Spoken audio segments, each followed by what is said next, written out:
नमस्कार दोस्तों, जय हिंद, वंदे मातरम। स्वागत है आपका अपने टीटी फैमिली शिक्षकों के परिवार जायसवाल कोचिंग सेंटर पर, पावर्ड बाय शिक्षा ही प्रकाश है। आप सभी लोग जानते समझते हैं, ज्ञानी सर्वव्याख्याता लोग हैं। आज हमारी ये 13 नंबर क्लास होने वाली है। 13 सीडीपी बाल विकास की क्लास है। हम वर्ग 3 की बाल विकास की बात करेंगे और समाजीकरण का चैप्टर कल हमने कंसेप्ट वाइज बताया था, आपको डिटेल के साथ बताया था। अगर आपने क्लासेज नहीं देखा है तो लेक्चर नहीं देखा है तो लेक्चर जाके ज़रूर देखिए, अटेंड कीजिए और वर्ग 3 एग्जाम को 101% फतेह कीजिए। एमपी टेट अभी एलवेल्टी टेस्ट होना है। एलवेल्टी टेस्ट में अगर क्वालिफाइड होना है तो प्रत्येक क्लासेज यहाँ पे इंपॉर्टेंट है। और इस क्लास में दोस्तों हम इससे महत्वपूर्ण 30 क्वेश्चंस करेंगे। और जैसा आपको पता ही होगा कि 12 से 14 प्रश्न जो है इस टॉपिक से पिछले बार वर्ग 3 में पूछे गए। तो विगत वर्षों के प्रश्न को इस संज्ञा के साथ जो है संभावित प्रश्न भी करेंगे। तो सभी लोग तैयार हो जाइएगा और सभी लोगों को कमेंट करके भी बताना है कि 30 में से आप लोगों ने कितना स्कोर प्राप्त किया है। ठीक है, तो चलिए शुरुआत करते हैं। प्रश्न यहाँ पे पूछा गया है कि वह प्रक्रिया जिसके द्वारा बच्चे आदतें, कौशल, मूल्यों तथा अभिप्रेरणा को विकसित करते हैं, जो उन्हें समाज का जिम्मेदार एवं क्रियाशील सदस्य बनाती है, उसे क्या कहा जाता है? समावेशन, मुख्यधारा से जुड़ना, विभेदीकरण या समाजीकरण की बात होती है। तो सभी लोग यहाँ पे कमेंट करके फीडबैक करके सभी लोगों को बताना है। मेरे प्यारे प्यारे भाइयों की प्यारी प्यारी बहनें, गृहिणी जिनका सपना है अध्यापक अध्यापिका बनना, शिक्षक बनना, तो आप सभी लोग जानते समझते हैं कि वह प्रक्रिया जिसके द्वारा बच्चे आदत, कौशल, मूल्य, अभिप्रेरणा को विकसित करते हैं और उन्हें समाज का जिम्मेदार क्रियाशील सदस्य बनाते हैं। यदि कोई प्रक्रिया जिसमें बच्चों को आदतें, बच्चों में कौशल, उनके मूल्य, उनके अभिप्रेरणा को विकसित किया जाए, तो कहीं न कहीं विकसित किया जा रहा है, तो वह क्या हो जाएगा? उसे ही समाजीकरण कहा जाता है। यानी समाजीकरण वह प्रक्रिया है जिसमें बच्चों के आदत, कौशल, मूल्य, अभिप्रेरणा को विकसित करते हैं और उन्हें समाज का जिम्मेदार क्रियाशील सदस्य बनाती है, वही आपकी समाजीकरण। आई होप सभी लोग समझ रहे हो अच्छे तरीके से। इसके बाद आपका सेकंड क्वेश्चन करें। सेकंड क्वेश्चन है, दो संस्कृतियों के बीच व्यवहार में अंतर के लिए उत्तरदायी माना जा सकता है। ये जो हम क्लासेज कर रहे हैं किसी एक बुक का निचोड़ नहीं है। जो जो इम्पोर्टेंट चीज़ें हैं जिस बुक से लगती है उस बुक से हम ले लेते हैं और आपके सामने रखते हैं। जो इम्पोर्टेंट क्वेश्चन है ऐड करते हैं, वो आपके सामने रखते हैं। तो किसी एक विशेष बुक का नहीं रहता। हमारे जो नज़र में 10 से 12, 15 जो भी बुक एनसीईआरटी की बुक हैं, आपके एमपी टेट की बुक है, उनका पूरा निचोड़ आपको यहाँ पे मिलता है। ये मेहनत हम करते हैं सिर्फ आपके लिए, क्योंकि यहाँ पे सिलेक्शन सर्वोपरि है, राष्ट्र हित में शिक्षा की बात की जाती है। तो आप सभी लोग जानते हैं दो संस्कृतियों के बीच व्यवहार में अंतर के लिए इससे उत्तरदायी माना जा सकता है। भौगोलिक पृष्ठभूमि, समाजीकरण, आनुवंशिकता या वातावरण की बात होती है। तो मेरे सभी प्यारे मित्र, सभी लोग जानते हैं, सभी लोग आप लोग ज्ञानी सर्वव्याख्याता लोग हैं कि दो संस्कृतियों के बीच व्यवहार, एक संस्कृति की बात नहीं हो रही यहाँ पे, दो संस्कृतियों के बीच व्यवहार में अंतर के लिए उत्तरदायी पूछा गया है, तो वह आपका समाजीकरण ही होगा। क्योंकि यहाँ पर तो आपको पता है कि समाजीकरण का चैप्टर चल रहा है, लेकिन एग्जाम में नहीं होगा। एग्जाम में कहीं का प्रश्न कहीं पूछा जाएगा, सीरीज से नहीं आता कि आप टॉपिक वाइज पूछा जाएगा। अगला प्रश्न, समाजीकरण में सम्मिलित है सांस्कृतिक संचरण। और देखिए, जो समाजीकरण में क्या क्या सम्मिलित होता है, ये प्रश्न कह रहा है कि समाजीकरण में क्या सम्मिलित होता है? सांस्कृतिक संचरण होता है, और क्या शामिल होगा? विद्रोहियों को निरुत्साहित करना तो ये हो नहीं सकता। व्यक्तित्व विकास ये हो सकता है। बच्चों को लेवलों को समायोजित करना, तो लेवल में बांट देना बच्चों को, ये नेगेटिव हो जाएगा। संवेगात्मक समर्थन उपलब्ध कराना, तो संवेगात्मक समर्थन उतना इम्पोर्टेंट नहीं है। समर्थन और भी उपलब्धता की बात कर रहे हैं, इसलिए आपको इम्पोर्टेंट नहीं होगा। तो हमें ध्यान क्या देना है कि समाजीकरण में क्या सम्मिलित है? संस्कृति संचरण और व्यक्तित्व विकास है आपका शामिल। तो व्यक्तित्व विकास भी ऑप्शन इधर आइटन। किसी भी प्रश्न पर डाउट है बेफिक्र आप लोग कमेंट कर सकते हैं, फीडबैक कर सकते हैं। जायसवाल सर आप सभी का अभिनंदन, स्वागत करते हैं। अगला प्रश्न है, शिक्षा के संदर्भ में समाजीकरण से क्या तात्पर्य होता है? अपने सामाजिक मानदंड बनाना, समाज में बड़ों का सम्मान करना, सामाजिक वातावरण में अनुकूल और समायोजन करना, सामाजिक मानदंडों का सदैव अनुपालन करना। तो मेरे प्यारे में सभी लोग जानते हैं शिक्षा के संदर्भ में समाजीकरण से तात्पर्य क्या होता है? सामाजिक वातावरण में अनुकूल और समायोजन। जहाँ पे अनुकूलन हो, मतलब जिस वातावरण में हम जा रहे हैं वहाँ पे उस वातावरण के अकॉर्डिंग ढल जाएं, वहाँ पे हम समायोजन बना लें, यही हमारा क्या होता है? समाजीकरण। तो सामाजिक वातावरण में अनुकूलन और समायोजन क्या हो जाएगा? यह शिक्षा के संदर्भ में समाजीकरण का अर्थ हो जाएगा। तो आई होप सभी लोग अच्छे तरीके से समझ रहे होंगे। आइए बात करते हैं अगले प्रश्न की। प्रत्येक प्रश्न यहाँ पे इंपॉर्टेंट है, प्रत्येक प्रश्न सिलेक्शन वाला प्रश्न है और प्रत्येक प्रश्न आपका एक अंक निर्धारित करता है। अगला प्रश्न, धर्म जिससे व्यक्तिगत बच्चा संबंधित होता है वह किसका हिस्सा होगा? अब प्रश्न पर ही आपके उत्तर दिया गया है कि धर्म जिससे व्यक्तिगत बच्चा संबंधित होता है वह वंशानुगतता का हिस्सा है, प्रसव पूर्व पर्यावरण का है, सामाजिक पर्यावरण का है या भौतिक पर्यावरण का? तो आप लोगों का कमेंट क्या है, सभी लोग बताइएगा, कमेंट बॉक्स ओपन है। तो धर्म जिससे व्यक्तिगत बच्चा संबंधित होता है वह आपका सामाजिक पर्यावरण का हिस्सा कहला जाएगा। क्या हो जाएगा, सामाजिक पर्यावरण इज द राइट आंसर। अगला प्रश्न प्यारा सा प्रश्न है कि निम्न में से किसको विद्यालय में समाजीकरण की विशिष्ट अवस्था माना जाता है। तो समाजीकरण की विशिष्ट अवस्था किसे माना जाता है, शैशवावस्था, बाल्यावस्था, प्रौढ़ावस्था, किशोरावस्था। तो समाजीकरण क्या है, शैशवावस्था में बच्चा जान ही नहीं पाता है, बाल्यावस्था में समझता है, प्रौढ़ावस्था में तो विद्यालय में समाजीकरण का कोई नहीं होता, क्योंकि प्रौढ़ावस्था में विद्यालय बच्चा जाता नहीं है। तो विद्यालय में समाजीकरण की विशिष्ट अवस्था जो कहलाती है वह बाल्यावस्था की कहलाती है। 6 से लेकर 12 वर्ष तक की अवस्था बाल्यावस्था कहलाती है। 6 से लेकर 9 तक पूर्व बाल्यावस्था कहलाती है। 9 से लेकर 12 वर्ष तक उत्तर बाल्यावस्था कहलाती है। तो A to Z आपको नॉलेज में रखना है, आपके माइंड के मेमोरी में सेव कर लेना है। अगला प्रश्न देखिएगा, सबसे अधिक गहन और जटिल समाजीकरण कहाँ पर होता है। पूर्व बाल्यावस्था के दौरान, प्रौढ़ावस्था के दौरान, व्यक्ति के पूरे जीवन में, या किशोरावस्था के दौरान होता है। तो आप सभी लोग जानते हैं सबसे अधिक गहन और जटिल समाजीकरण की बात हो रही, तो वह किसके होगा। अगर गहनता की बात हुई तो फिर किशोरावस्था हो जाए। किशोरावस्था अर्थात 12 से लेके 18 वर्ष तक की अवस्था की बात करें तो डी ऑप्शन यहाँ पे राइट आंसर हो जाएगा। अगला प्रश्न है, बाद के रिश्तों के लिए पूर्वाभ्यास को क्या कहा जाता है। विकासात्मक समाजीकरण, द्वितीयक समाजीकरण, प्राथमिक समाजीकरण, अग्रिम समाजीकरण होता है। तो बाद के रिश्तों के लिए पूर्वाभ्यास क्या हो जाएगा। तो बाद के रिश्तों के लिए पूर्वाभ्यास हमारा अग्रिम समाजीकरण होता है। जो हमारे बाद में रिश्ते होने वाले हैं उसके पहले हम उस रिश्ते का अभ्यास करें तो कहलाएगा अग्रिम, यानी आगे ही कर लेना। तो समाजीकरण के आगे हम कर रहे हैं तो अग्रिम समाजीकरण वहाँ पे हो जाएगा। ठीक है, तो इन चीज़ों को समझना है, फीडबैक करना है, प्रिपरेशन को मजबूत करना है। अगला, जब आप एक शिक्षक समूह से जुड़ जाते हैं और अपने समूह के अन्य लोगों की तरह पोशाक धारण करने लगते हैं तो आप प्रदर्शन कर रहे होते हैं। किसका प्रदर्शन कर रहे होते हैं, समूह की पहचान का, समूह की आज्ञाकारिता का, समूह निर्देश अनुपालन का, समूह की अनुरूपता का कर रहे हैं। तो जब आप एक शिक्षक समूह से जुड़ जाते हैं और अपने समूह के अन्य लोगों की तरह पोशाक धारण करने लगते हैं तो आप किसका प्रदर्शन कर रहे होते हैं, तो आप समूह की अनुरूपता का प्रदर्शन कर रहे होते हैं।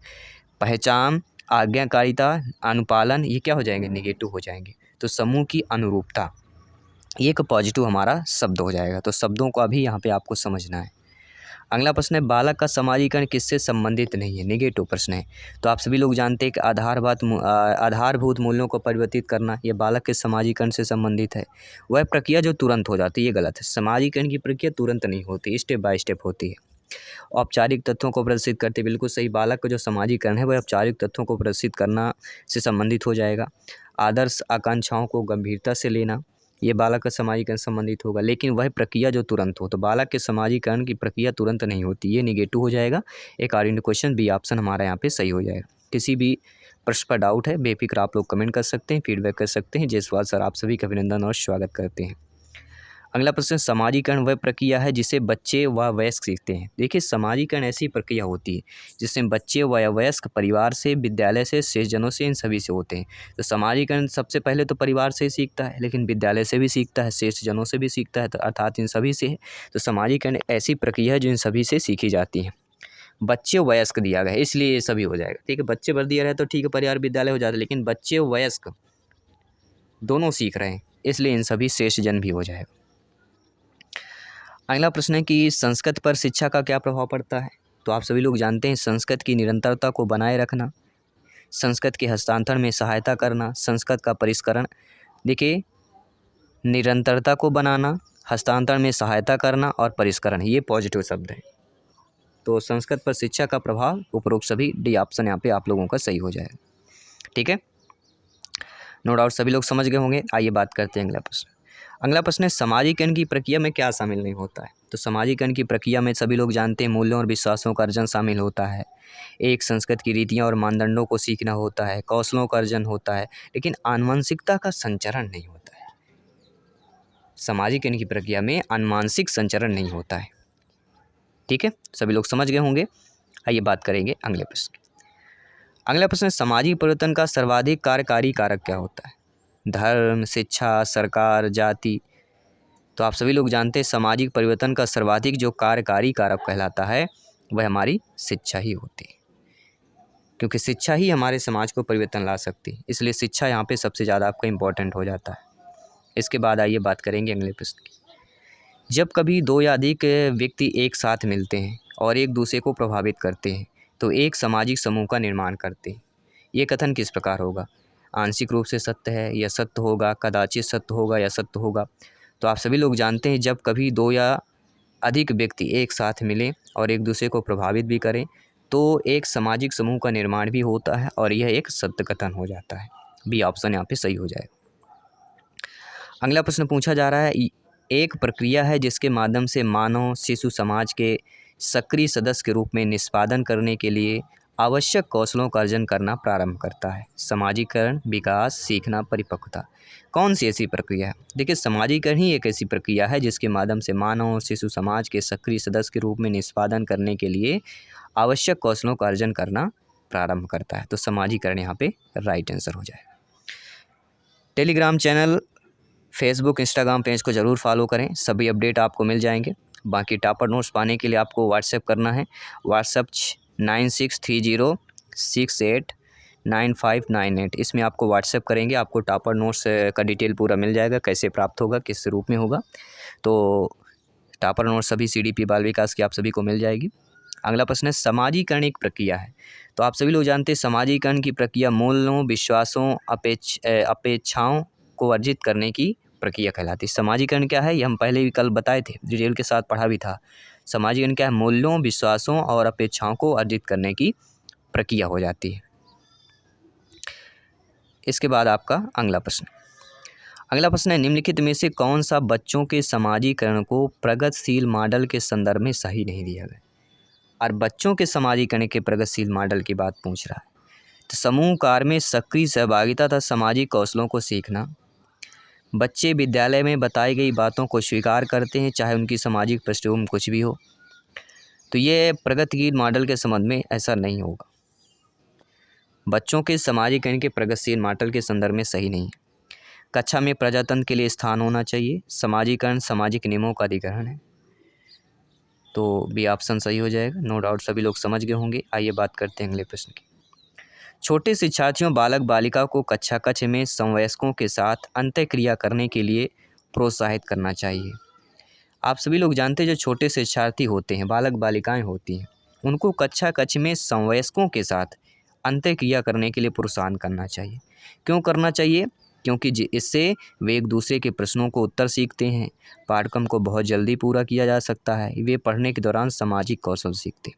तो यहाँ पे क्या है, इसलिए करते हैं क्योंकि पढ़ने के दौरान सामाजिक कौशल को सीख सकें। C option is the right answer. इसके बाद आइए देखते हैं आपका अगला प्रश्न। अगला प्रश्न आप लोगों की स्क्रीन पर दिया गया है कि CBSE केंद्रीय माध्यमिक शिक्षा बोर्ड द्वारा अपनाए गए प्रगतिशील शिक्षा के प्रतिमान में बच्चों का समाजीकरण जिस प्रकार से किया जाता है उससे अपेक्षा की जा सकती है। उससे क्या अपेक्षा की जा सकती है? कि वे सामूहिक कार्य में सक्रिय भागीदारी निर्वाह करें तथा सामाजिक कौशल सीखें। B option is the right answer. इसके बाद आपका अगला बहुत ही प्यारा सा प्रश्न है, संभावित प्रश्न है, ध्यानपूर्वक समझिएगा कि अन्य लोगों से खाली स्थान के माध्यम से सामाजिक ज्ञान प्राप्त किया जाता है। तो अन्य लोगों से प्रतिक्रिया के माध्यम से सामाजिक ज्ञान, अन्य लोगों से हम सामाजिक ज्ञान को कैसे प्राप्त करते हैं? उनके प्रतिक्रिया, जो प्रतिक्रिया देते हैं तो उनके प्रतिक्रिया के माध्यम से जो है सामाजिक ज्ञान का ज्ञान प्राप्त किया जाता है। तो प्रतिक्रिया जो ऑप्शन दिया गया है वो यहाँ पे आपका सही हो जाएगा।